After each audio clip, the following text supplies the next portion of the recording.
Hola queridos amigos de Periodismo Libre, hoy volvemos con la entrevista, tenemos un invitado muy especial.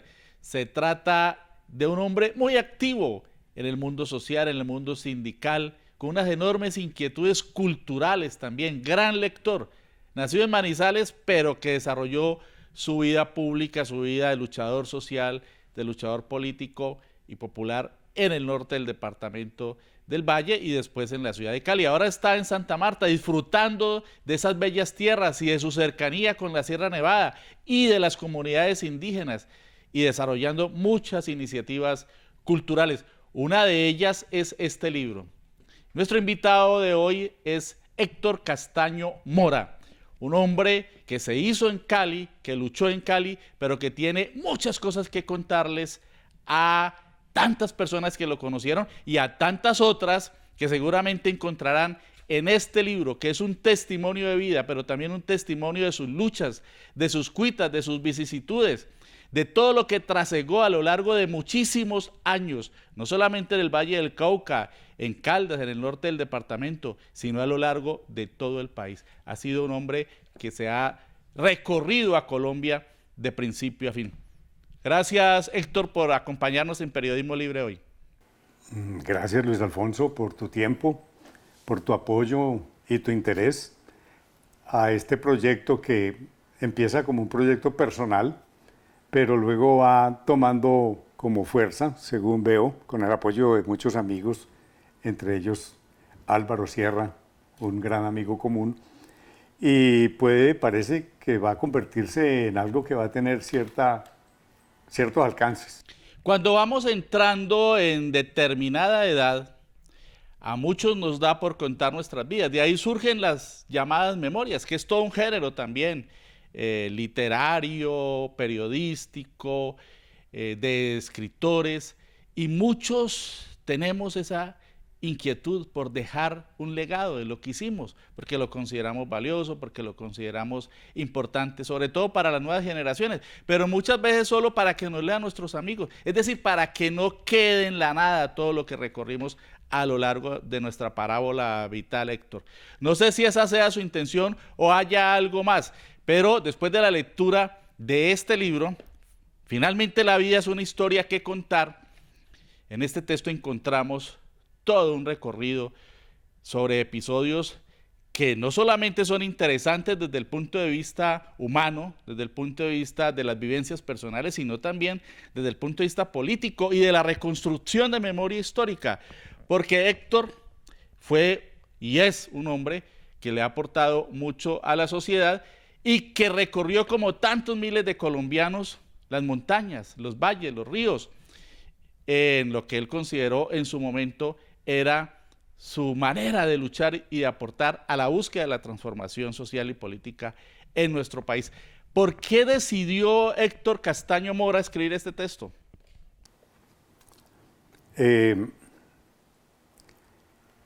Yo sentí la necesidad de explicar desde las vivencias reales parte de la historia de este país. Los intensos debates que se produjeron a raíz del plebiscito por la paz y los intensos debates que continúan alrededor de la finalización de la guerra y de la construcción de una paz estable y duradera, me pusieron de presente de que, incluyendo personas de mi generación y las generaciones posteriores, eran profundamente ignorantes de la realidad y de la histórica de esta sociedad y de este país.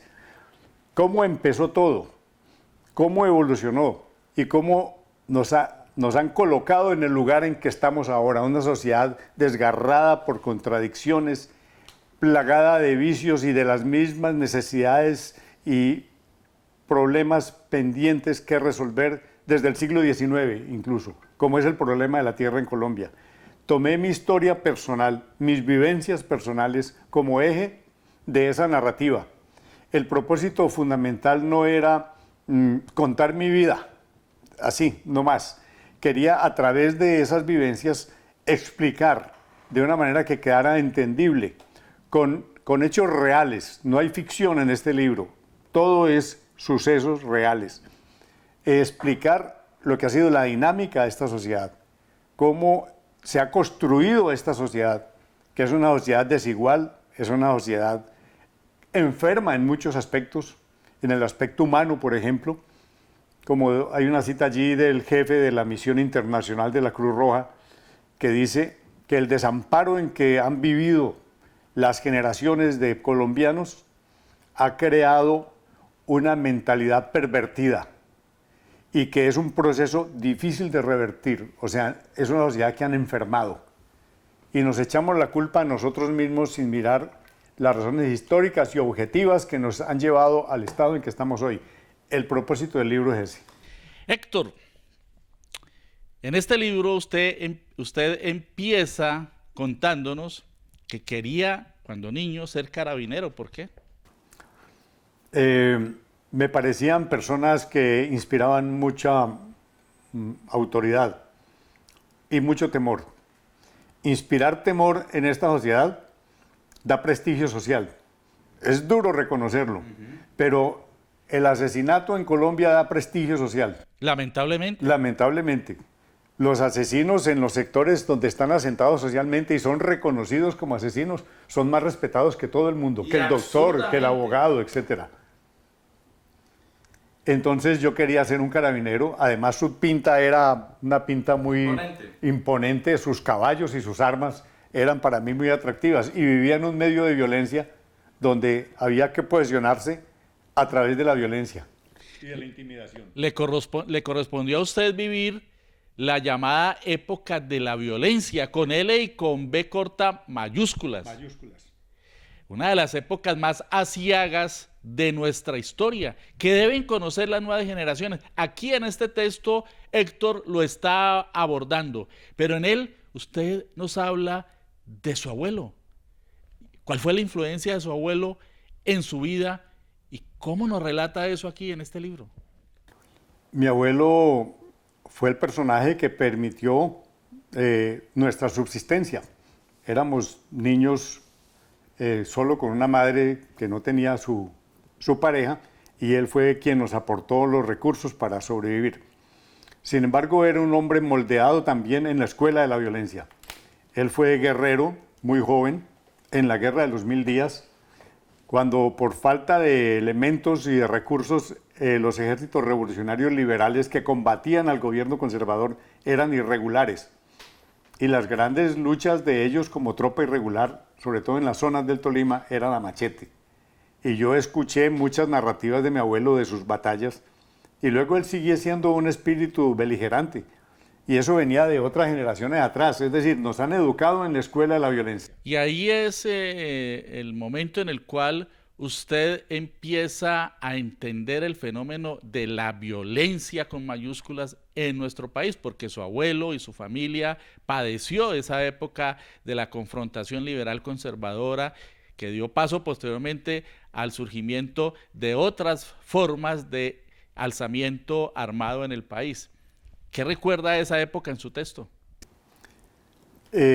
Fueron tiempos tenebrosos.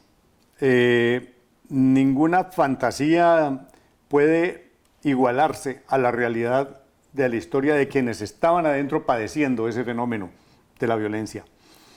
Que se dice que era un fenómeno de odio, que se dice que era un fenómeno de sectarismo. Detrás de esas expresiones que son culturales hay verdaderos hechos económicos e históricos. El nudo del conflicto en Colombia es la tierra, desde el siglo XIX, todo el siglo XX y hasta la actualidad. Y sigue siendo el problema eje del conflicto social en Colombia. La inequitativa e injusta tenencia de la tierra, que cada día se concentra más y desplaza hacia las orillas más población.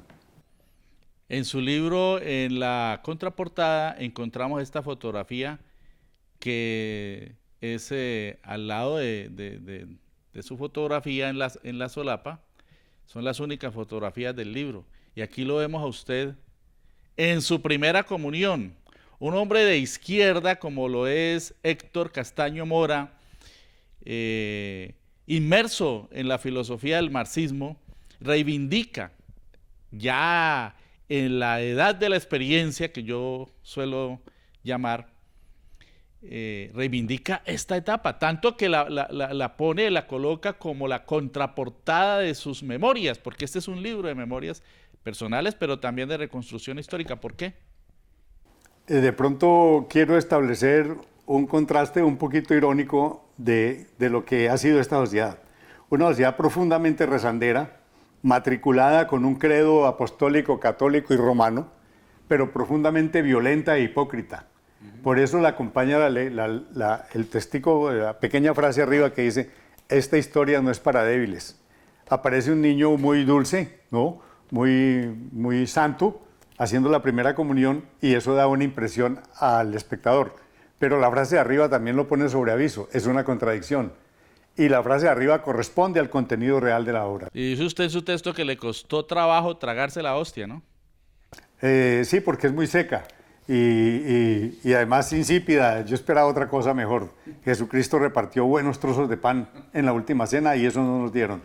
Nos refiere también sus experiencias en el beneficiadero de su abuelo y de todo ese entorno familiar, cómo incidió, cómo influyó en Héctor Castaño todo ese ambiente campesino en el que creció. Parece que mi abuelo intuía que las luchas sectarias en Colombia no se iban a acabar. Y él tenía preparado 50 años después armas de mano, lanzas mandadas a forjar por él, para en caso de una nueva confrontación usarlas, como había visto que se hacía en el siglo XIX con los peones, que eran la fuerza de combate, y antes de eso los esclavos, que iban a pelear las guerras de los terratenientes. Entonces yo encuentro en mis juegos infantiles, escondidas, muy bien escondidas, un arsenal de lanzas con puntas metálicas, mangos de macana preparadas para cualquier momento en que el abuelo considerara que había que tomar las armas otra vez. En medio de un ambiente de real violencia, que ya no era la violencia del pasado, de guerras pasadas, sino una violencia real, macabra, extrema, que superaba todos los límites de la imaginación en crueldad. Y es ahí en donde surge entonces, Héctor, esas inquietudes que lo llevan a la insurgencia, o en qué momento, desde su temprana juventud, nace esa inquietud por irse a otras formas de confrontación con el Estado, que no eran propiamente las de las luchas en la ciudad, sino en el campo. La diferencia que hay entre un guerrero campesino que por fuerza mayor se ve empujado a tomar las armas para defender su vida y derechos fundamentales, a un guerrero que opta por la violencia como el camino hacia una sociedad mejor, es grande. Por un lado está mi resistencia a la autoridad, que me la formaron los maestros y los curas, que se nos imponían normas absurdas a la brava. Y por otro lado está la visión real del padecimiento, el desamparo en que vive la gente pobre, en que vivían los campesinos sin tierra, los agregados, los jornaleros, los peones, los cosecheros, cómo se les negaban todos sus derechos fundamentales. Eso hiere mi sensibilidad y me hace que reúna elementos ideológicos que en su momento me los dio el marxismo. Ahora ya no me considero marxista, me considero un humanista, ¿no? Y creo que la bandera del humanismo es el amor compasivo, es un principio universal. En ese momento reúno elementos ideológicos de una manera muy chapucera, muy elemental, y me lleno de argumentos para también tener herramientas para desahogar mi frustración, mi rabia y mi miedo a través de las armas, a través de la violencia también. Y encuentra un paradigma en su familia, que es su tío Libardo Toro Mora. ¿Qué papel jugó su tío? Libardo Mora Toro era el personaje, digamos, más importante de ese grupo familiar por su actividad, por su inteligencia, porque fue un deportista muy destacado, impuso algunos récords nacionales en sus disciplinas que duraron varios años en romper los sucesores deportistas que vinieron luego de él. Era un personaje carismático, muy atractivo, entonces toda la familia lo observaba, estaba atenta de sus acciones. Y su radicalismo y el contacto directo que tengo con él durante una época de mi vida me deriva hacia el pensamiento de izquierda y hacia el concepto de la lucha armada como medio de redención social y de construcción de una nueva sociedad más justa. Después descubro de que ese sufrimiento y esa injusticia que queríamos eliminar la incrementábamos más aún con nuestros actos violentos. Eso lo descubro tiempo después. También por eso escribo el libro, para saldar cuentas. Y noto que usted se emociona al narrarnos esto, porque seguramente el libro, las páginas que usted escribió, pues salen de lo muy profundo de su sentimiento, ¿no?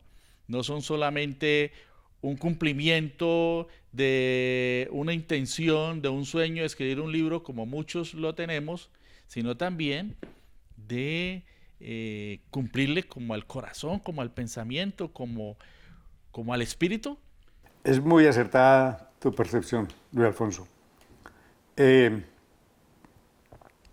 Es encontrar la voz interior y poder expresarlo y poder sacar muchas cosas internas. Muy bello este momento, Héctor, que tu sensibilidad llegue hasta el punto del llanto, porque eso expresa también la valía del ser humano y la valía del libro, porque es que Héctor está reivindicando también la importancia del texto, que ha sido tan vilipendiado, tan poco entendido en nuestra época del desarrollo de la tecnología, en la que se cree que la internet lo supera todo. No, este libro, el libro en general, él es un autoeditor. Quienes no tenemos acceso a las grandes editoriales tenemos que editar nuestros propios libros, no solamente escribirlos, sino editarlos, muchas veces financiarlos nosotros mismos para poder que nuestro pensamiento se difunda. Y lo que estamos palpando y percibiendo de Héctor es esa emoción por ver el nacimiento de su último hijo, o seguramente vendrán otros, pero de esta otra forma de herencia, de generar vida, que es el libro. Pero yo quiero volver al trasegar sobre el texto, este recorrido rápido que estamos haciendo para que nuestros amables seguidores de Periodismo Libre pues accedan al libro, ¿no? Y profundicen en las memorias y en la reconstrucción histórica que hace Héctor.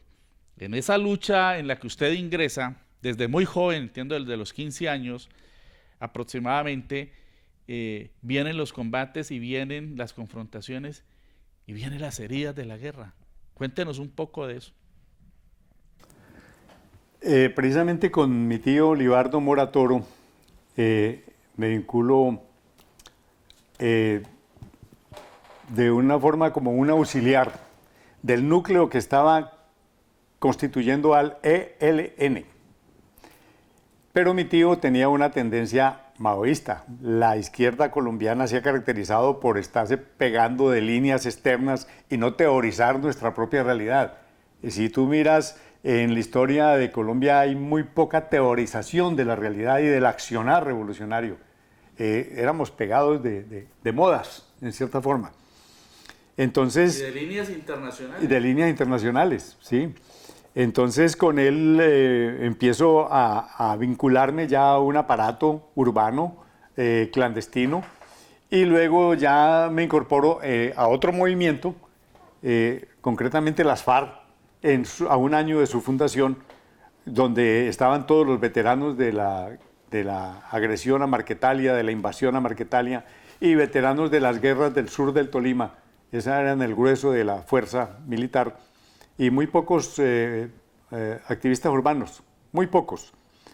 Estaba Jaime Bateman, estaba Iván Marino Espina, vinculados a las FARC como comisarios políticos, era una figura que existía. Eran comandantes políticos, habían comandantes militares y ellos eran políticos. Allí ya participo activamente de un aparato armado y de acciones armadas, y en una de ellas confrontando duramente con las fuerzas del ejército que son hombres aguerridos también en el combate, experimentados, caigo herido, gravemente herido, y soy hecho prisionero por algún tiempo. Logro salir de prisión porque era menor de edad y finalmente logro que la justicia de menores asuma mi proceso y se lo saque de las manos a la justicia penal militar, que no hubiera tenido problema en condenarme así fuera menor, porque conocí muchos casos en prisión de niños de 14 años condenados a 20, 30 años pagando penas.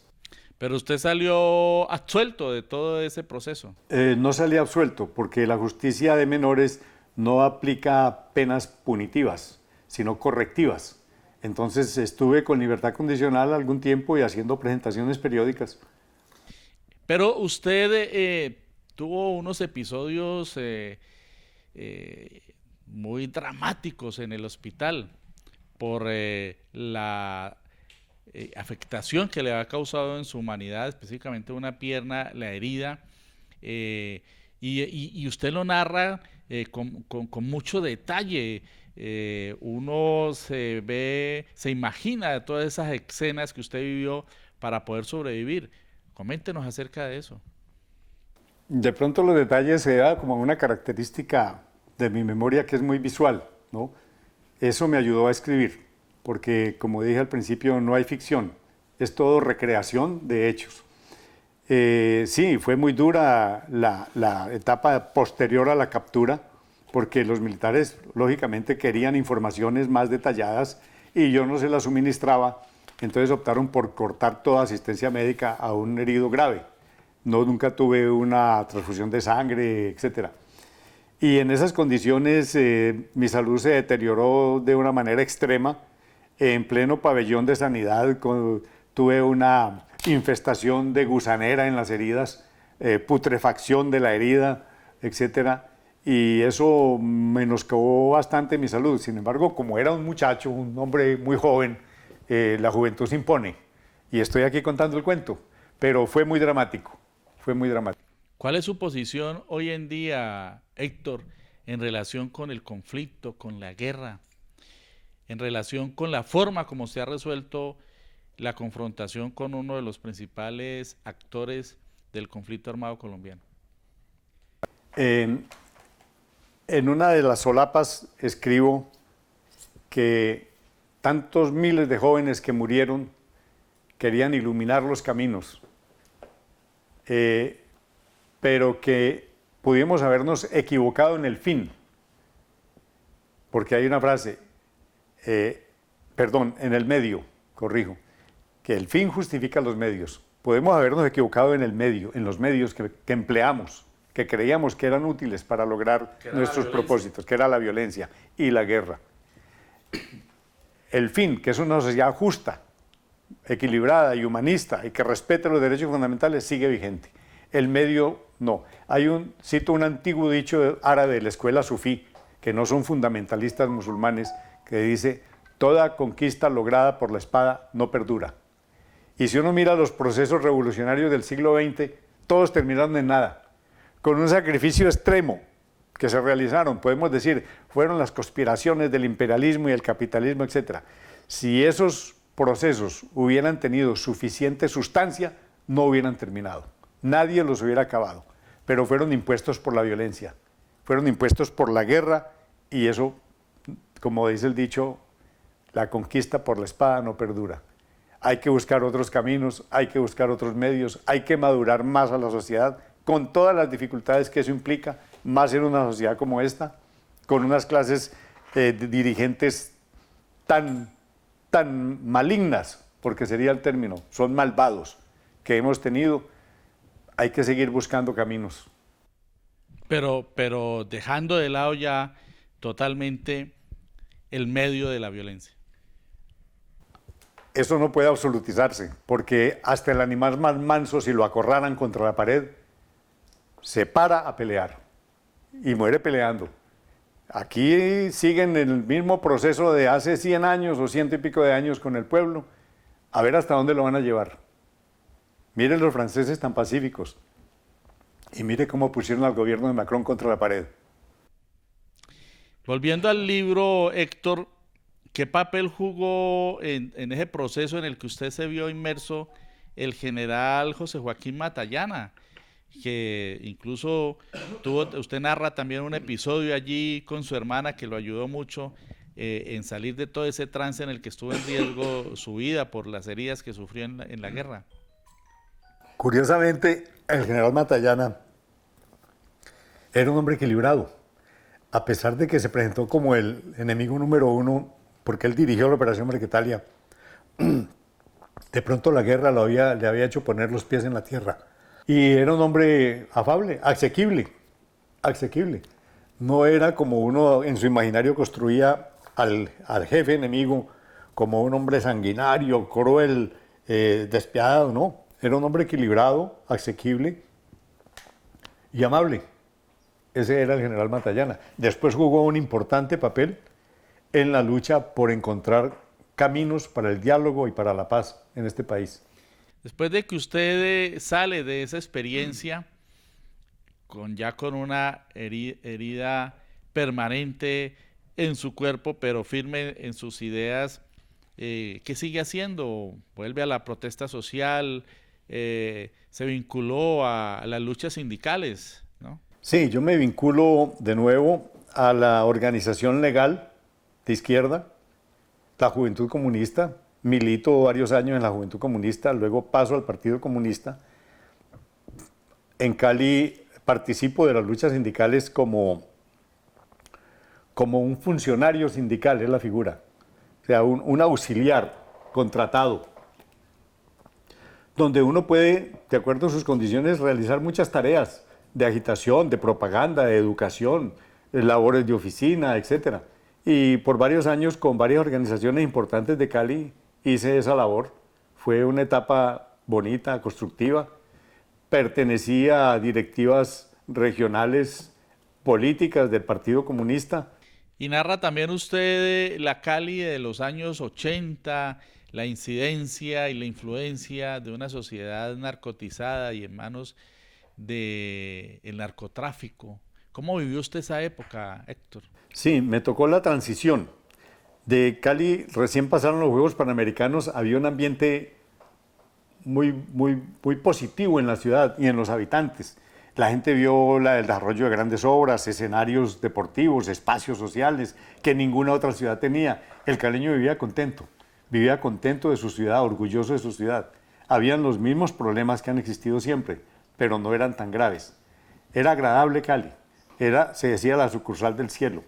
Luego irrumpe el narcotráfico que venía por debajo latente y cuando ya tiene todo el poder acumulado, se toma la ciudad, se toma la sociedad, se toma el aparato judicial, se toma los medios de comunicación, se toma la política, la economía y la vida de la gente.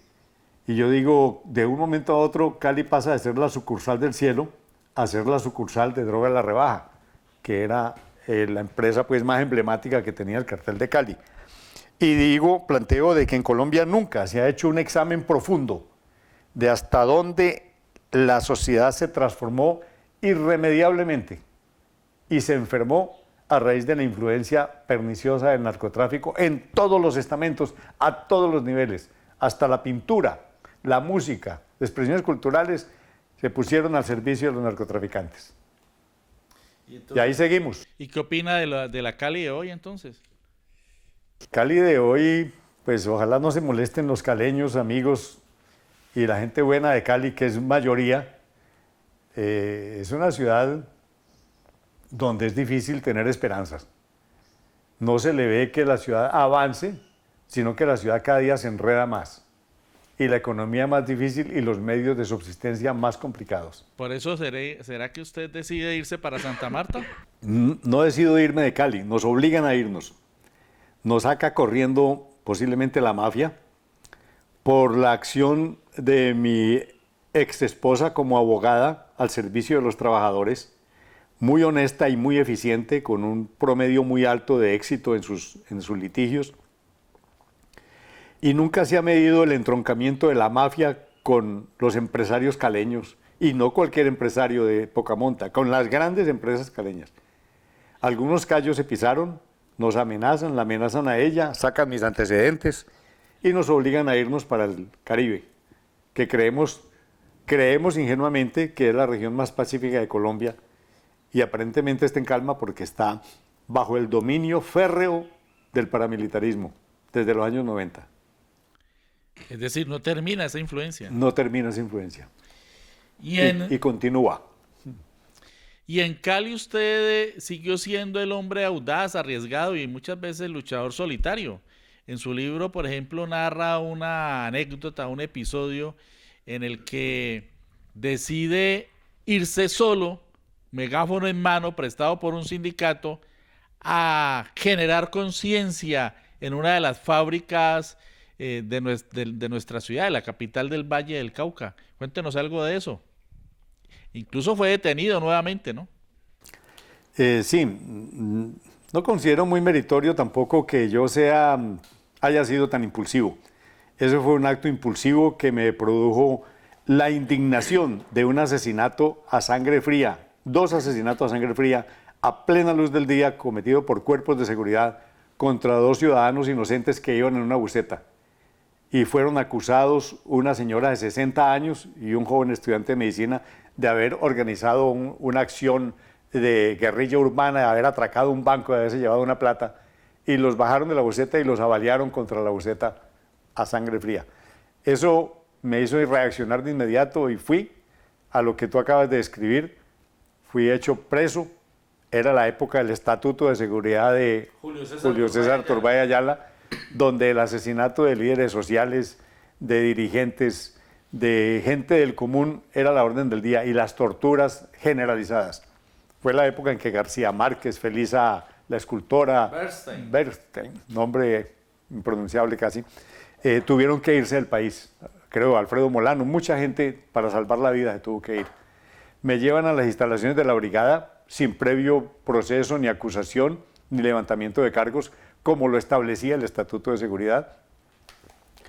Soy metido en los calabozos de la brigada, encuentro que allí hay mucha gente torturada, padeciendo las torturas, en muy mal estado de salud, en muy malas condiciones de permanencia.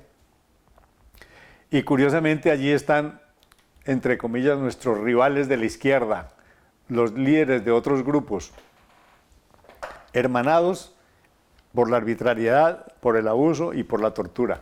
Ahí sí no habían diferencias ideológicas que a los militares no les importaban. Y eso me hace reaccionar, me hace recapacitar sobre esa sinrazón de los enfrentamientos entre la misma izquierda y entre los mismos líderes progresistas y demócratas. Bien, Héctor, volviendo al libro, usted nos cuenta un hecho alucinante ocurrido en un accidente de tránsito en carreteras de la costa atlántica. ¿Cómo fue eso? Yo en el libro traté y creo que lo logré, de ser muy honesto, no disfrazar, no enmascarar, etc. Yo confieso que en una terrible borrachera, ¿no?, me di duro, bien duro, contra un poste de alumbrado público y prácticamente me maté. Tuve 12 fracturas, desde el cráneo hasta el dedo gordo del pie derecho. Estuve en muy mal estado. Curiosamente, la morfina, por mi química cerebral, no me quita el dolor, me hace alucinar. Entonces estuve alucinando un mes entero, alucinaciones totalmente vívidas, reales, que aún recuerdo, producto de los contenidos de mi mente, ¿no? Fue un episodio bastante traumático, de los más traumáticos, de los varios que he tenido, que casi me cuesta la vida. Y ¿qué reflexión surgió de ese insuceso, que ya no fue en el conflicto colombiano, sino en la carretera colombiana, en otras circunstancias y en medio de otras vicisitudes? Que la vida es muy frágil. Uno pierde la vida en fracción de segundos, cuando menos lo espera. Como dicen, la muerte te toca el hombro cuando ella decida, no cuando uno crea. Y que yo me lo gané. No creo que me lo gané. Un señor en Santa Marta se acostó en su casa, en su cama, en su habitación, para levantarse a trabajar. No se levantó a trabajar, la familia fue a ver qué había pasado. Estaba en su cama con un tiro en el pecho que había entrado por el Eternit y lo había dejado frío en su propia cama. Una bala perdida. Una bala perdida. ¿Qué experiencias recoge Héctor de la elaboración de este libro? ¿Hubo investigación? Yo pude percibir en la lectura del texto pues una gran memoria, una gran capacidad de reconstrucción, porque reconstruye desde sus primeros años de infancia hasta los actuales con mucha fidelidad y, como dice usted, reconstruye vivencias, hechos reales, lo fáctico, no hay ficción. Ustedes lo van a encontrar en este libro. ¿Qué experiencias le dejó la construcción? Porque un libro también es una construcción de este texto. El primer reto que tuve antes de escribir la primera línea es: ¿para qué voy a escribir? Sí supe para qué y por qué. ¿Cómo voy a escribir? Si yo no soy literato, no tengo formación académica, etcétera. Encontré que debía escribir como hablo, o sea que es un largo monólogo, producto de muchos diálogos, sobre todo con los amigos. Muchas cosas que he hablado con mis amigos están allí. Finalmente, Héctor, un hombre que estuvo en el conflicto, en la guerra, que salió de esa confrontación, que trasegó las luchas sociales y políticas, y que ahora en la madurez, en la experiencia de la vida, reconstruye su memoria.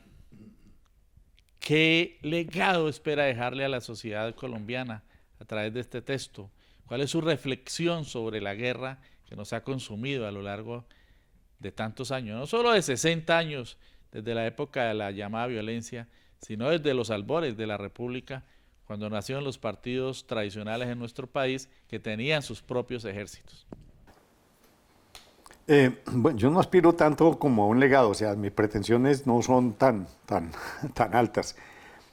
Aspiro a contribuir a clarificar la memoria histórica de este país, a contribuir en algo, por lo menos en quien tenga el libro en sus manos pueda entender cuál ha sido esa dinámica y cuáles han sido los laberintos por los que hemos trajinado hasta el día de hoy.